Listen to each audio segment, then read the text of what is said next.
दोस्तों नमस्कार। मैं अक्षय कुमार अंजनी अपने एक अंजनी यूट्यूब चैनल में आपका स्वागत करता हूं।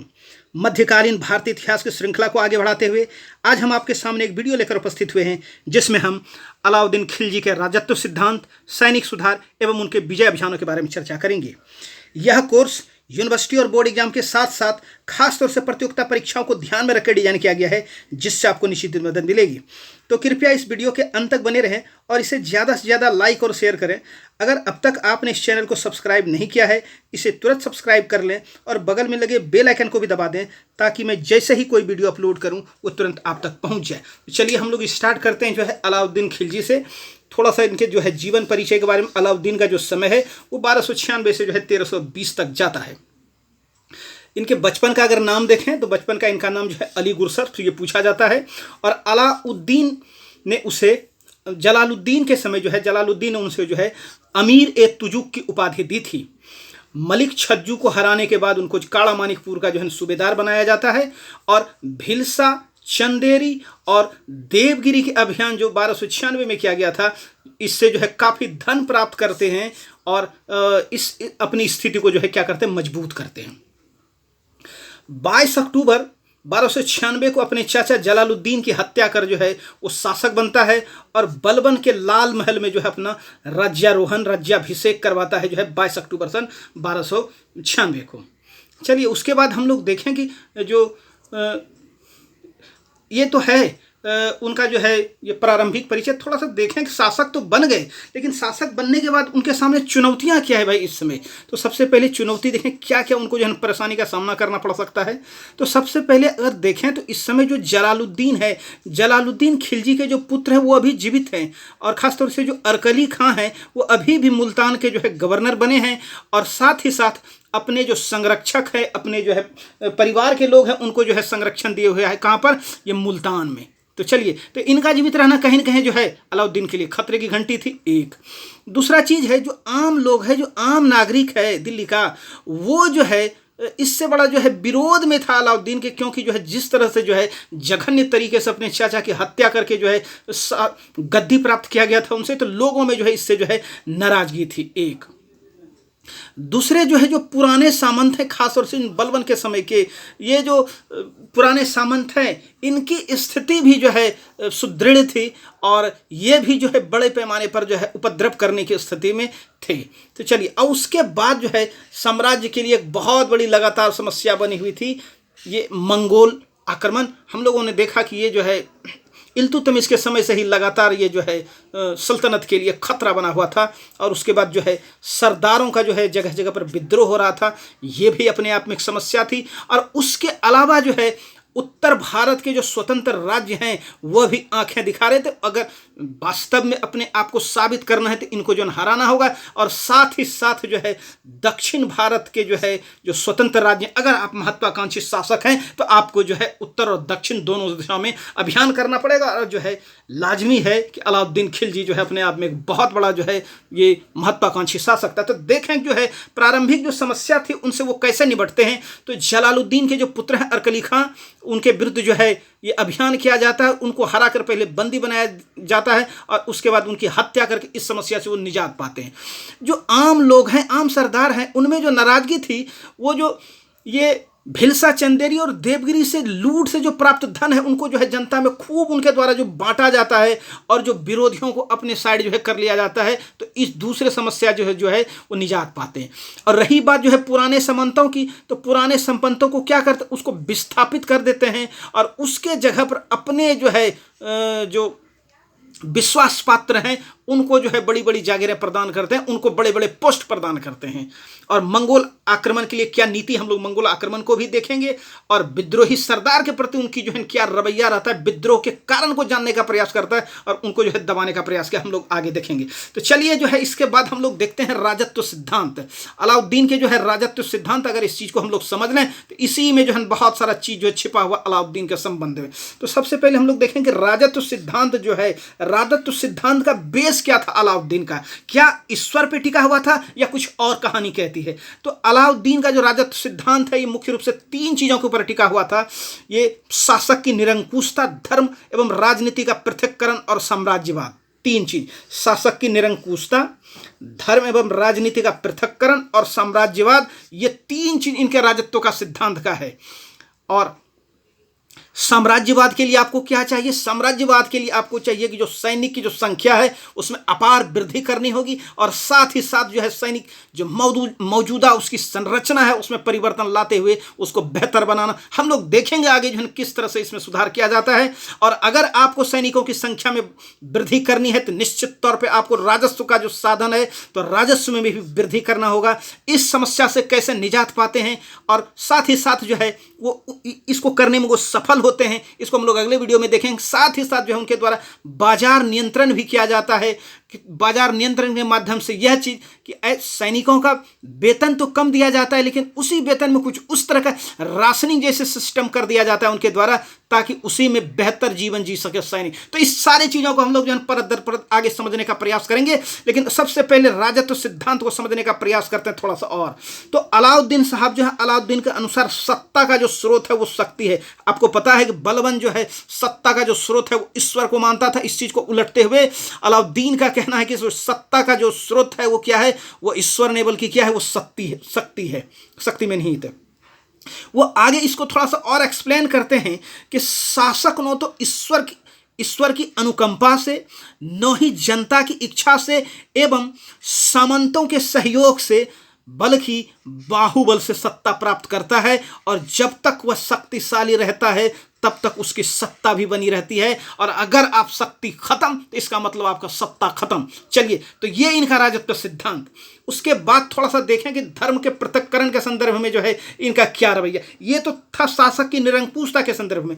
जो है धर्म की अगर पृथक्करण की बात करें तो शरीयत के आदेश के संबंध में अलाउद्दीन जो है काजी मुगुसुद्दीन से जो है स्पष्ट करते हुए कहते हैं कि राज्य के हित में जो निर्णय लेना होगा वह निर्णय लिया जाएगा, भले ही वह शरीयत के प्रतिकूल। मतलब जो है इनके द्वारा राज्य हित को प्रश्रय दी गई है, न कि शरीयत को। मतलब साफ है, अगर राज्य की भलाई के लिए शरीयत के विपरीत भी जाना पड़ेगा तो उस तरह से कार्य करने से जो है हम नहीं हिचकेंगे। ये मानना था अलाउद्दीन का। चलिए, अलाउद्दीन का जो है विश्वास था कि राजत्व की सफलता पूर्ण निष्ठा के बिना संभव नहीं है, परंतु विद्रोह एवं उपद्रव हो रहे थे जगह जगह पर, और उससे जो है विद्रोह के चार मुख्य कारणों का जो है कारण और समाधान को ढूंढने का प्रयास किया।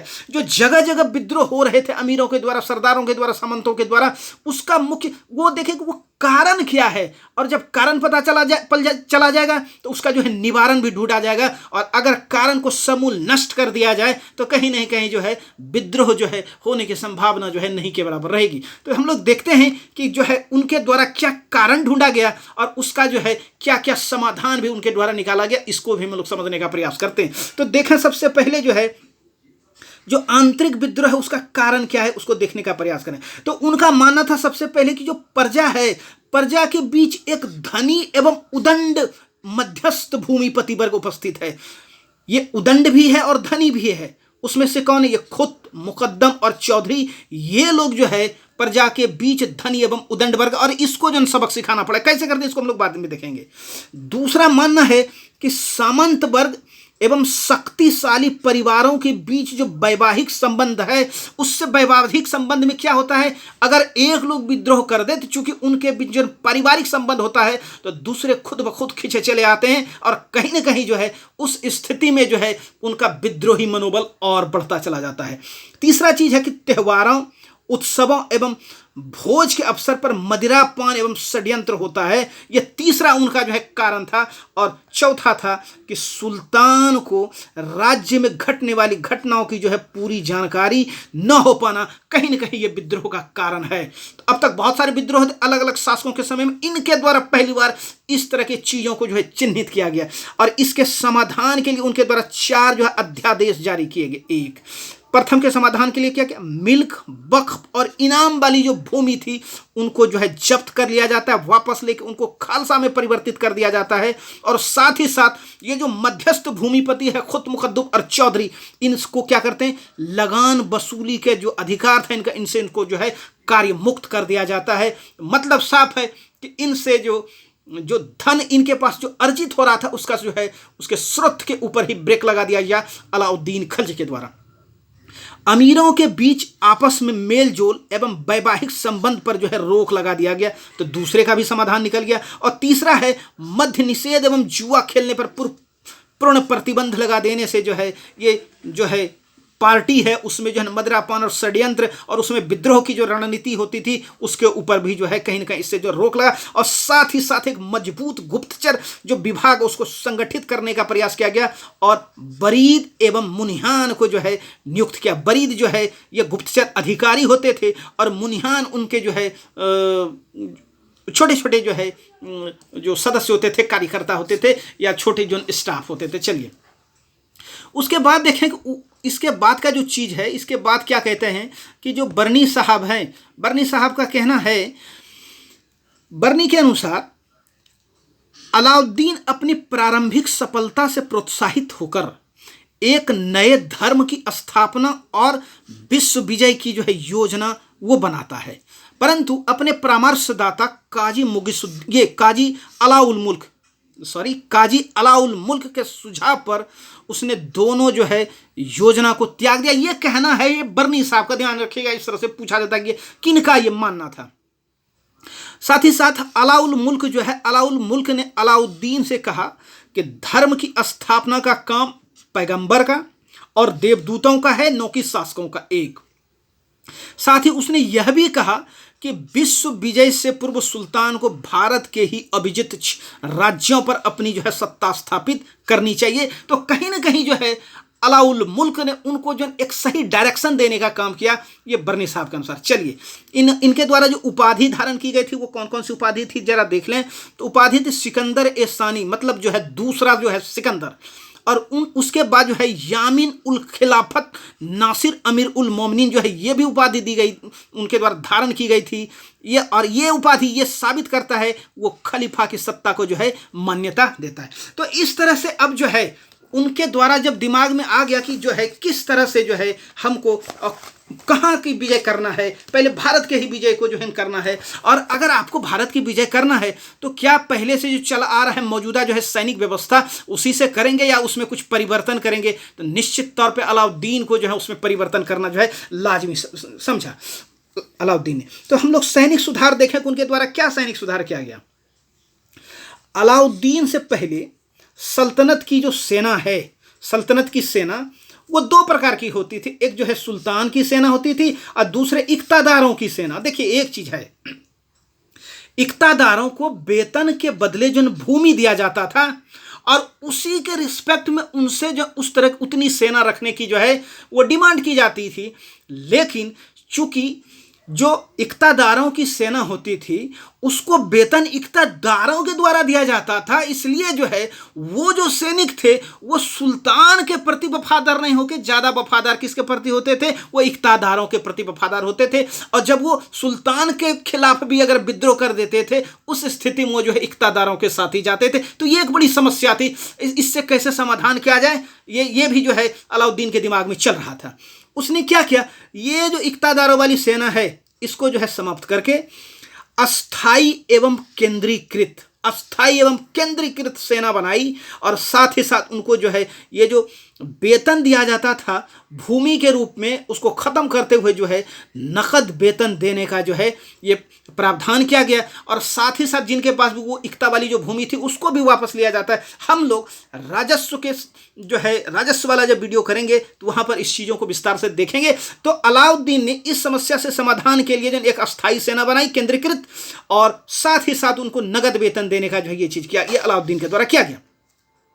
इसके साथ ही साथ उनके द्वारा जो दो नई प्रथा स्टार्ट की गई, एक दाग प्रथा, इसमें घोड़े को जो दागा जाता था, और दूसरा जो है हुलिया प्रथा, मतलब आदमी का जो है नाक नक्शा ये चीज़ लिखा जाता था। देखिए दोनों का क्या फायदा है। घोड़ा जो है घोड़ा का दागना ये चीज़ कहा कि घोड़ा को दोबारा जो है प्रस्तुत नहीं किया जा सके, साथ ही साथ निम्न श्रेणी का जो घोड़ा है उसको भी प्रस्तुत नहीं किया जा सके। तो देखिए दोहरी समस्या से समाधान, एक घोड़ा जो है दोबारा प्रस्तुत नहीं होगा, दूसरा जो निम्न श्रेणी का घोड़ा जो है उसको भी प्रस्तुत नहीं किया जाए। तो दाग प्रथा के द्वारा इस समस्या से समाधान मिल गया। हुलिया से किस चीज का समाधान मिल गया? देखिए सैनिक भर्ती हो जाते थे और वो क्या करते थे, अपने बदले किसी दूसरे को जो भेज देते थे लड़ने में। इससे क्या होता था, जो युद्ध है उसकी जो है क्षमता वो घट जाती थी।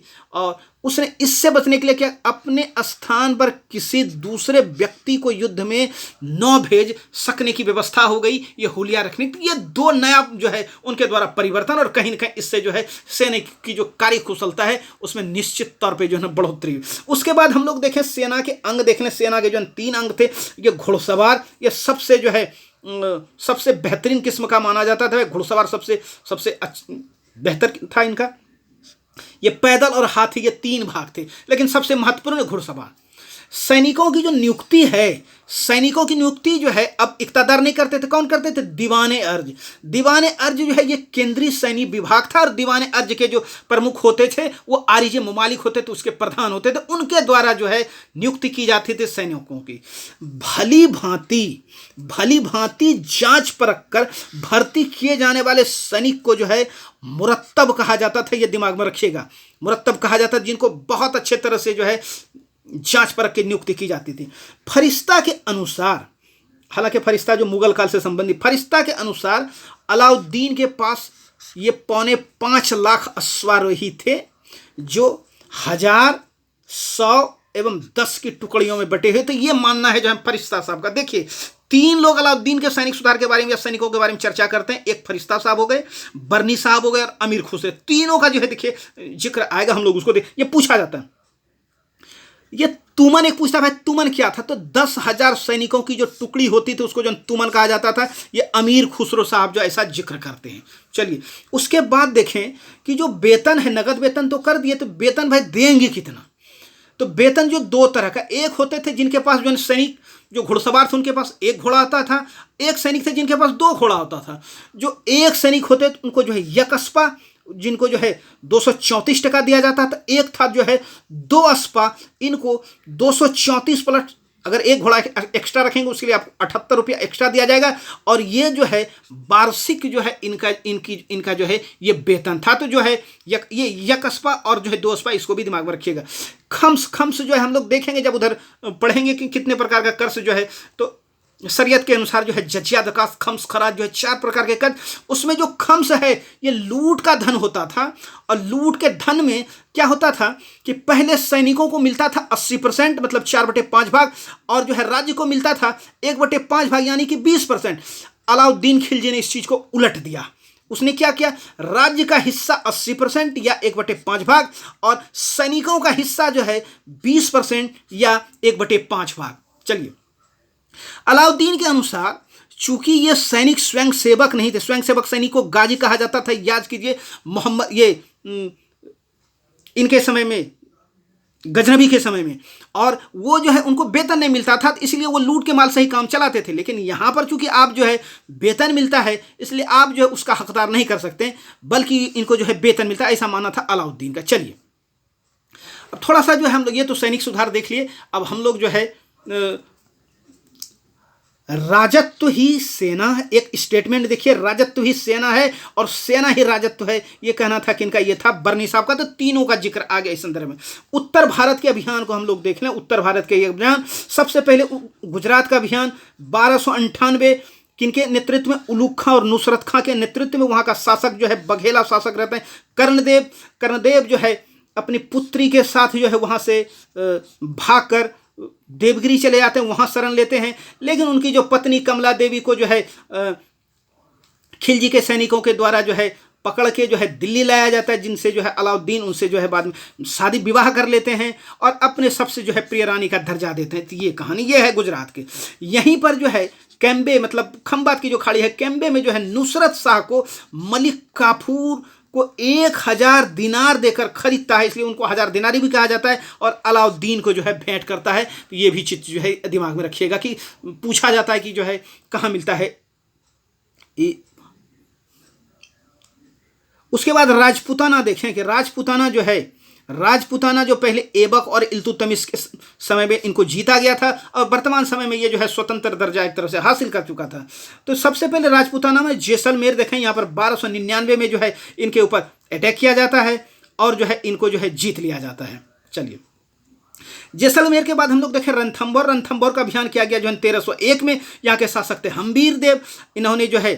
इन्होंने क्या किया कि जो विद्रोही मंगोल नेता है मोहम्मद शाह और केहब, उनको अपने यहाँ जो शरण दी थी और तारीख अलाई एवं हमीर काव्य में हमीर देव एवं उसके परिवार के लोगों ने जौहर कर लिया, ये भी चीज़ मिलता है। मतलब हमीर देव जो है पराजित हुआ और उनकी जो है पत्नी और जो स्त्रियां हैं उन्होंने जो है जौहर व्रत का पालन किया।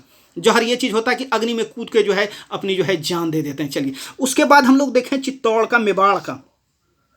यहाँ पर 1303 में जो है अभियान किया जाता है। यहाँ के शासक रहते हैं राणा रतन सिंह, और राणा रतन सिंह जो है यहाँ का जो नेतृत्व किया गया वो अलाउद्दीन के द्वारा खुद किया गया, और राणा रतन सिंह जो इस लड़ाई में शहीद हो जाते हैं। और रानी पद्मावती अन्य स्त्रियों के साथ ये भी यहाँ पर जौहर व्रत का पालन करते हैं। साथ ही साथ यहाँ पर जो है अलाउद्दीन यहाँ के जो 300 राजपूत रहते हैं उनको जो है वहाँ पर उनको मौत के घाट उतार दिया जाता है, कत्ल कर दिया जाता है। चित्तौड़ का नाम बदलकर खिजराबाद कर दिया जाता है और अपने बड़े पुत्र के नाम पर जो है ये किया जाता है। और चित्तौड़ का शासक जो है खिज्र खां को ही बनाकर वो जो अलाउद्दीन जो है दिल्ली वापस चले आते हैं।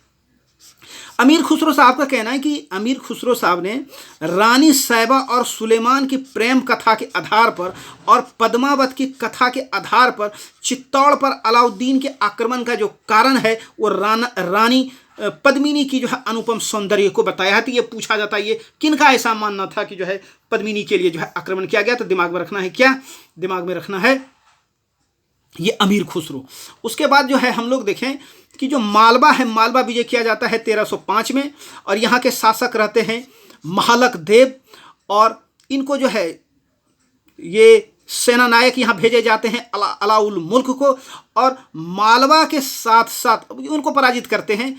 उज्जैन, धारनगरी और चंदेरी को भी जीत कर जो है दिल्ली सल्तनत में मिला लिया जाता है। तो ये मालवा की भी कहानी खत्म, ये मध्य भारत का चीज़ है। उसके बाद जो सिबना है, सिबाना का जो है 1308 में यहाँ के शासक रहते हैं शीतल देव। अलाउद्दीन खुद आक्रमण करते हैं और उनको जो है ना पराजित करके उनकी हत्या कर दी जाती है, और कमालुद्दीन गुर्ग को जो है सिबाना का जो है शासक बनाया जाता है। जालौर जो है ये 1311 में कन्हन देव जो यहाँ का शासक रहता है। कमालुद्दीन गुर्ग जो है उनके खिलाफ जो है वो आक्रमण करते हैं, उनकी जो हत्या कर दी जाती है, और बूंदी, टोंक और मंदोर को भी जो है जीत कर सल्तनत में मिला लिया जाता है। और 1311 तक उत्तर भारत में केवल कश्मीर, नेपाल और बंगाल ही शेष बच जाता है। चलिए, उसके बाद हम लोग जो है दक्षिण भारत के अभियान को थोड़ा सा जो है जल्दी में देखें, दक्षिण भारत का थोड़ा सा समय भी ज़्यादा हो रहा है। दक्षिण भारत का जो अभियान है, अलाउद्दीन का दक्षिण भारत का अभियान, ये देवगिरी सबसे पहले 1307-8 में यहाँ के शासक रहते हैं रामचंद्र देव, यादव वंश के। मलिक काफूर जो है सेनापति रहते हैं। रामचंद्र देव आत्मसमर्पण कर देते हैं और उनको जो दिल्ली के दरबार में उपस्थित किया जाता है, वहाँ पर उनको राय रायन की उपाधि दी जाती है। साथ ही साथ गुजरात के जो नवसारी जागीर है वो भी उनको प्रदान किया जाता है, और 1 लाख स्वर्ण टका देते हुए उनका जो है राज्य वापस कर दिया जाता है। और इस तरह से बाद में चलकर रामचंद्र देव जो है उनका जो है ये दोस्त बने। रामचंद्र देव की एक पुत्री की विवाह भी जो है अलाउद्दीन के साथ जो है कर दी जाती है। एक काफूर ने रास्ते में, जब ये यहाँ पर अभियान हो रहा था, काफूर ने रास्ते में कर्णदेव को पराजित कर उनकी पुत्री जो है देवल देवी को दिल्ली भेज दिया, जहाँ उसका विवाह जो है खिज्र खां के साथ करा दी गई।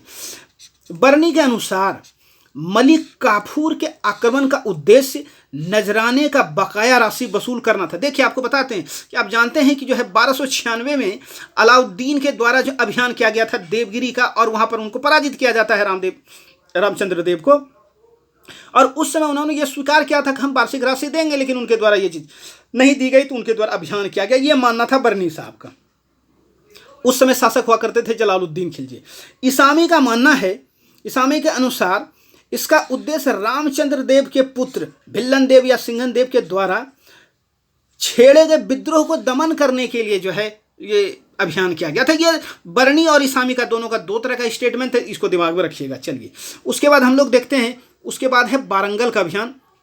वारंगल यहाँ के शासक थे प्रताप रुद्रदेव, ये ककातिया वंश थे। मलिक काफूर, दक्षिण भारत में जितना भी अभियान होता है उनका जो है सेना नायक मलिक काफूर ही रहते हैं।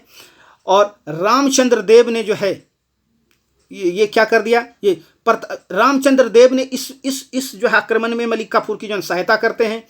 और प्रताप रुद्रदेव जो है आत्मसमर्पण कर देते हैं और वार्षिक कर देना जो है स्वीकार करते हैं। प्रताप रुद्रदेव ने अपनी एक सोने की मूर्ति, आदमकद मूर्ति बनाकर गले में सोने की जंजीर डालकर आत्मसमर्पण के स्वरूप जो है काफूर के पास भेजता। खुद नहीं जाता है, वे जो है सोने की मूर्ति बनाकर भेज देता है। साथ ही साथ उनको जो है कोहिनूर हीरा भी देता है और यहाँ से जो है अपार धन जो है मिलता है किसको, मलिक काफूर को। उसके बाद हम लोग देखें होयसल। होयसल में क्या है कि जो होयसल या द्वार समुद्र, होयसल या द्वार समुद्र, ये 1310 से 11 की घटना है। यहाँ के शासक करते हैं बीर बल्लाल देल, ये होयसल वंश के ही। मलिक काफूर फिर से आत्मसमर्पण कर दिया बीरबल्लाल ने। और अलाउद्दीन ने खिलअत, मुकुट, छत्र और 10 लाख टाका भेंट की किसको, बीरबल्लाल देव को। और वो भी उनका जो है सहायक बन गया। मवार अभियान या मदुरै के अभियान में जो है काफूर की सहायता भी किसने, बीरबल्लाल ने। चलिए उसके बाद लास्ट में जो है मदुरै या पांड्य, मदुरै का पांड्य, ये 1100 जो है ये 1311 की घटना है। यहाँ के शासक दो वीर पांड्य और सुंदर पांड्य, दोनों में सत्ता संघर्ष चल रहा था और वीर पांड्य सुंदर पांड्य को हरा देते हैं। और उस स्थिति में सुंदर पांड्य क्या करते हैं, काफूर से सहायता मांगकर काफूर वहां पर जाते हैं। पांड्य राज्य ने अधीनता स्वीकार नहीं की। ये जो है ध्यान देने वाली बात है, पूछा जा सकता है दक्षिण भारत का कौन सा राज्य जिसने अलाउद्दीन के सामने जो है आत्मसमर्पण नहीं किया, वो पांड्य का राज्य था। काफूर ने बरमतपति में स्थित सोने के लिंग महादेव के मंदिर के अलावा अन्य मंदिरों को जो है ना खूब लूटा। संभवतः धन के दृष्टिकोण से काफूर का सर्वाधिक सफल अभियान जो है वो मदुरै अभियान था, लेकिन धन की दृष्टि से वो आत्मसमर्पण नहीं करते हैं। चलिए उसके बाद जो हम लोग देखें थोड़ा सा जल्दी से, देवगिरी का द्वितीय अभियान। देवगिरी का द्वितीय अभियान ये जो है 1312-13 की घटना है। रामचंद्र देव की मृत्यु के बाद उसके पुत्र सिंघन देव या शंकर देव ने नजराना देना बंद कर दिया, वार्षिक कर देना बंद कर दिया। फलतः काफूर ने 1313 में एक बार फिर देवगिरी जीत कर सिंघन देव की हत्या कर दी और साथ ही साथ जो है देवगिरी को जो है सल्तनत में मिला लिया। तो ये कहानी थी। उसके बाद देखें, थोड़ा सा ध्यान रखिए कि अलाउद्दीन ने उत्तर भारत को जीत कर, नीति देखिए उनके, उत्तर भारत को जीतकर उसे अपने प्रत्यक्ष नियंत्रण में ले लिया, परंतु दक्षिण भारत के राज्यों से अधीनता स्वीकार करवाकर उसमें जो है वार्षिक कर जो है वसूला। मतलब दक्षिण भारत के राज्य को अपने में नहीं मिलाया, जबकि उत्तर भारत के राज्य को अपने जो है प्रत्यक्ष नियंत्रण में ले लिया। तो ये जो है दिमाग में रखिएगा। एक चीज थोड़ा सा देखिए, हम लोग अगर देखें, ये मलिक काफूर आते हैं दिल्ली से। सबसे पहले देवगिरी, यहाँ पर जो पर्वत आपको दिख रहा है ये विंध्याचल पर्वत है। और देवगिरी के बाद देखिए ये फिर वारंगल जो है गोदावरी और कृष्णा नदी के बीच, और वारंगल के नीचे फिर आप देखेंगे ये द्वार समुद्र और सबसे नीचे जो मदुरै। तो ये आपके लिए इस तरह से, पहले यहाँ पर गुजरात, तो आपके लिए ये मैप इस तरह का चीज़ आपको समझने में जो है ज़्यादा आसानी होगी। चलिए उसके बाद थोड़ा सा जल्दी से हम लोग देख लें मंगोल आक्रमण को, और उसके बाद हम लोग जो है ना दूसरे वीडियो में जो है दूसरा चीज़ देखेंगे। ये वर्ष है, ये मंगोल नेता है और साथ ही साथ जो अलाउद्दीन के सेनापति कौन थे उसको दबाने में। तो सबसे पहले 1297-98 में पंजाब और लाहौर पर जो अटैक किया जाता है। उस समय मंगोल नेता रहते हैं कादर खां, पराजित हो जाते हैं। और इस समय जो है अलाउद्दीन के सेनापति रहते हैं वो है जफर खां और उलूग खां। 1298 सहबान पर अटैक होता है। यहाँ पर जो है साल्दी रहते हैं नेता, विफल होता है। जफर खां जो है फिर जो है सेनापति रहते हैं अलाउद्दीन के। 1299 में कुतलुक ख्वाजा जो है ये अटैक करते हैं, इनका भी आक्रमण विफल रहता है। लेकिन जफर खान जो है इनके अटैक को विफल करने के बाद जो है ये वीर गति को प्राप्त हो जाते हैं। तो जो है पूछा जा सकता है कि किस अभियान, ये तीसरा अभियान था। चौथा अभियान जो है 1313, इसमें क्या करते हैं, तारगी बेग के नेतृत्व में जो है आक्रमण होता है और 2 महीना तक सीरी के फोर्ट जो दिल्ली में है उसका घेरा बनाकर जो है ये रहते हैं, और लेकिन उसको सफलता नहीं मिलती है। लास्ट में जो है उनको वापस जाना पड़ता है। उसके बाद अगला जो है ये 1305 अमरोहा। इस समय जो है तरगी बेग, अली बेग और तरताक जो है खां, ये जो है अटैक करते हैं। ये तीनों पराजित होते हैं और इस समय जो अलाउद्दीन के सेनापति रहते हैं वो मलिक काफूर और गाजी मलिक। गाजी मलिक इंपॉर्टेंट नाम, हम लोग देखेंगे बाद में चल के गाजी मलिक का। 1306 ईस्वी में इकबाल मंदा ये रावी के तट पर जो है पराजित होते हैं। गाजी मलिक इनको जो है बुरी तरह से पराजित करते हैं। तो ये जो है मंगोलों का 6 आक्रमण, तो ये इसको थोड़ा सा दिमाग में रखिएगा। उम्मीद करते हैं इस वीडियो से आपको कुछ ना कुछ जरूर फायदा पहुंचा होगा। अगले वीडियो हम जो है राजस्व नीति और उनका जो है बाजार नियंत्रण को देखने का प्रयास करेंगे। उम्मीद करते हैं कि आपको इससे कुछ ना कुछ जरूर लाभ हुआ होगा। अगर आपको लगता है कि इस वीडियो से आपको लाभ पहुंचता है तो इसको ज़्यादा से ज़्यादा शेयर करें, और because sharing is caring. Thank you, धन्यवाद, बहुत बहुत धन्यवाद, बहुत बहुत धन्यवाद।